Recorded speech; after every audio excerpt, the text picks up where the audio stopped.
ಹೇಳ್ತೀನಿ, ಯಾಕೆ ಬಂದಿಲ್ಲ ಅರಿವು ಕೇಳಿಸ್ತು, ಅದಕ್ಕೆ ಬಂದೆ.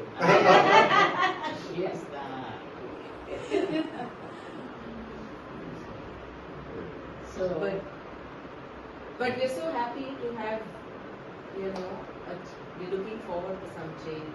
ಚೇಂಜ್ ಒಂದು ಅದೇ ವಾಯ್ಸ್ ರೇಸ್ ಮಾಡೋಕ್ಕೆ In our parliament. ಪಾರ್ಲಿಮೆಂಟ್ನಲ್ಲಿ somebody should be there. ನಮಸ್ಕಾರ.